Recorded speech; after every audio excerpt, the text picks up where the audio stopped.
किसी भी निर्माण कार्य के लिए सोने जैसी साफ सुथरी बालू रेत के लिए अभी संपर्क करें।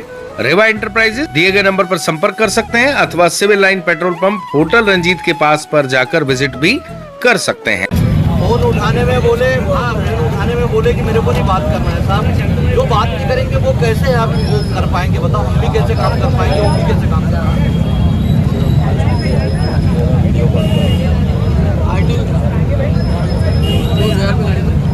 नहीं, आज एक तो हमारे जिला तीनों विधायक, एक तो सीएम साहब से आप भी रहेंगे, वही हम आप हाँ, और दूसरा जैसे ही आए तो हम हमारे जिला अध्यक्ष हमारे 4-5 जो प्रतिनिधि विधायक आज ही सामने आज उनके जैसे ही कार्यक्रम खत्म हुआ कि आज बैठ रहे हैं।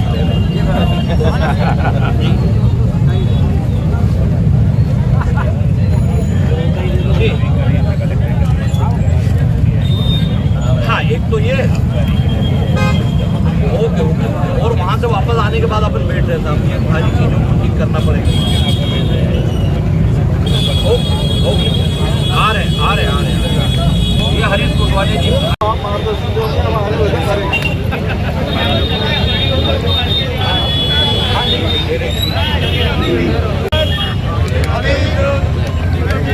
को जा रहे हैं। जो व्यापारियों पर ट्रकों पे कार्रवाई की जा रही थी वो न्याय संगत नहीं थी। वो अनावश्यक रूप से व्यापारियों को परेशान कर रहे थे, सरकार की छवि खराब करने का काम कर रहे थे। तो आज व्यापारियों को बीच में हम चर्चा करने के लिए आए थे। हमारे विधायक प्रतिनिधि जी, हमारे हरीश कोटवानी जी, जिले के महामंत्री धर्मेंद्र प्रजात जी, हमारे व्यापारी संघ के अध्यक्ष हमारे राकेश बंसल जी, हमारे मंडल अध्यक्ष, सभी सम्मानीय व्यापारीगण, अभी कलेक्टर साहब से भी मुकेश भाई ने, धर्मेंद्र भैया ने मैंने बात की है कि इस टाइप के अधिकारियों का व्यवहार नहीं होना चाहिए। और आज मुख्यमंत्री जी पुनासा आ रहे हैं, हम आरटीओ की शिकायत वहाँ पे करेंगे। हम व्यापारी और जनता के साथ में हैं। मैं सभी से निवेदन करूँगा कि हम यहाँ से अब चल देते हैं और इसकी शिकायत करेंगे। बहुत बहुत धन्यवाद।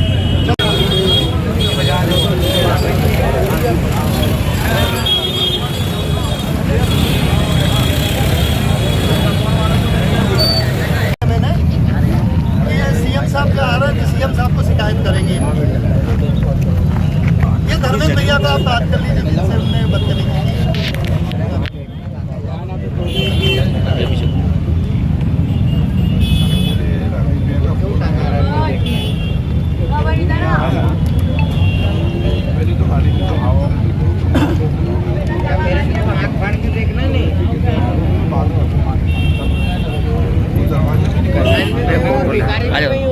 भैया थोड़ा अच्छा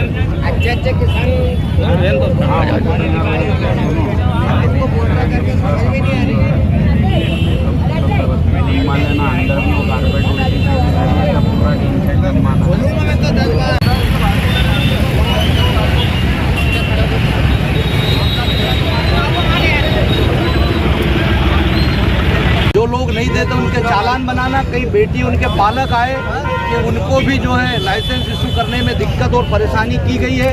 ऐसी शिकायतें मिलती है तो ये भारतीय जनता पार्टी की सरकार है, बर्दाश्त नहीं की जाएगी।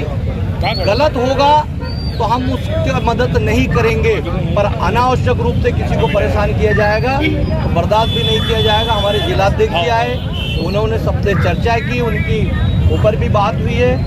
हम संगठन में मुख्यमंत्री जी से, हमारे प्रदेश के संगठन से बात करेंगे और व्यापारी के साथ साथ कई सामाजिक संस्थाओं में काम करते हैं, कोई धार्मिक आयोजनों में अग्रणी रहने का फोन आया। वो सारी घटना आपके सामने आ गई कि किस तरीके से व्यापारियों को उनको भी परेशान किया।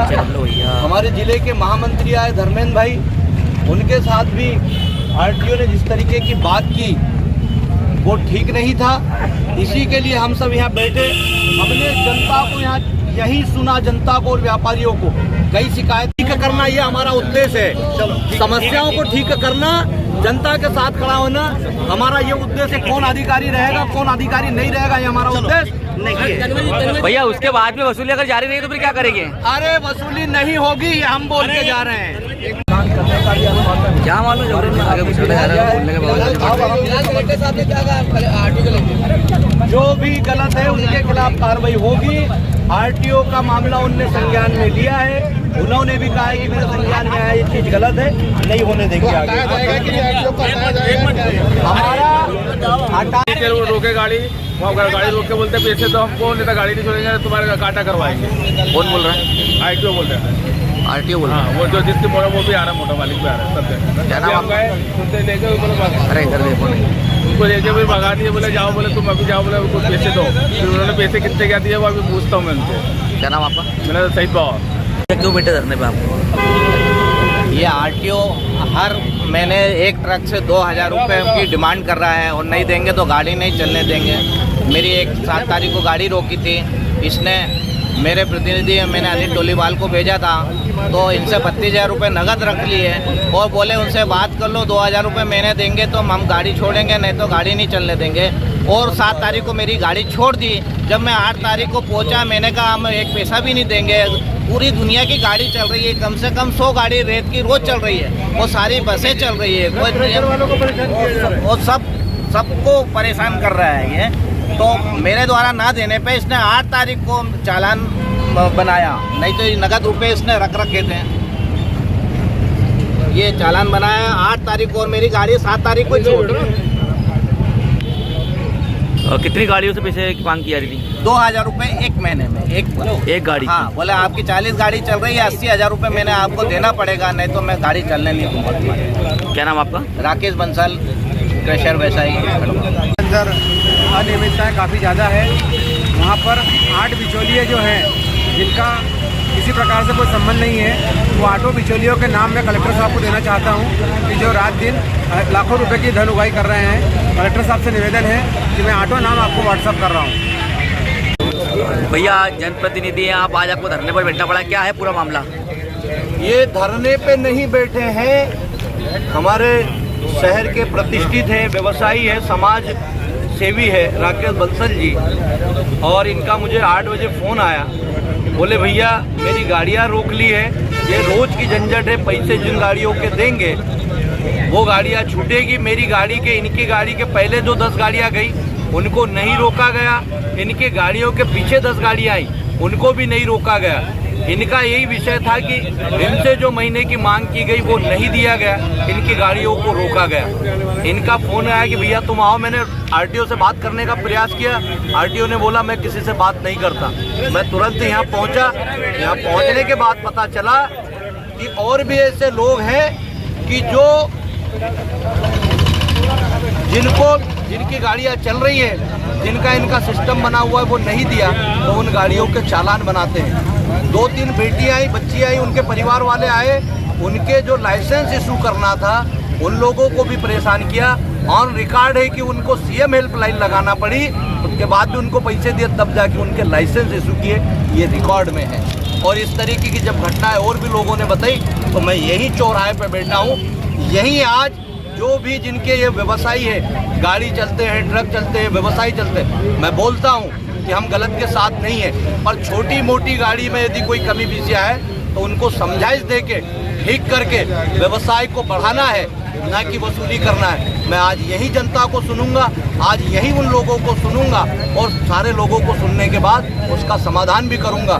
गलत है तो हम उसको ठीक करेंगे, पर अधिकारी इस तरीके से लोगों को परेशान करेंगे, व्यवसायी लोगों को परेशान करेंगे, तो ये खंडवा में नहीं हम बर्दाश्त करेंगे। ऐसे अधिकारियों के लिए क्या करेंगे आप?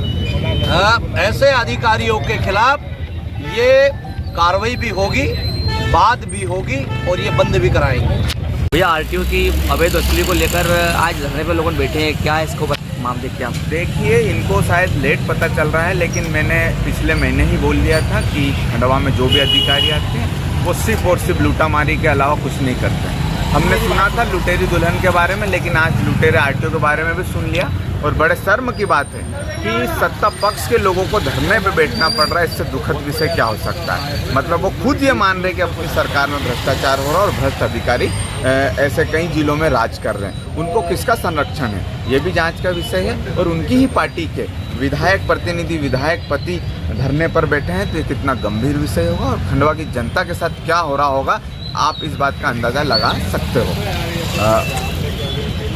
खंडवा में जो भी अधिकारी आता है वो अपने बाप की भगवती समझता है कि हम यहाँ से 3 साल तक लूटेंगे और हम यहाँ से पैसे कमाकर निकल जाएंगे, लेकिन वो ये बात भूल जाते हैं कि दादाजी की नगरी है। यहाँ पर जब दादाजी का डंडा चलता है तो अच्छे अच्छे लोग यहाँ से सीधे हो जाते हैं। यहाँ पर कई ईमानदार अधिकारी आए, वो उच्च पदों पर गए। खंडवा का एक तासीर है कि यहाँ पर अगर ईमानदारी से आप काम करोगे तो आपको दादाजी महाराज बड़े पदों पर विराजमान करेंगे, और आप यहाँ पर अगर भ्रष्टाचार करोगे और यहाँ की जनता को परेशान करोगे और ज़्यादा अपना नियम कानून चलाओगे तो फिर दादाजी का यहाँ नियम चलेगा तो सब सुधर जाएंगे।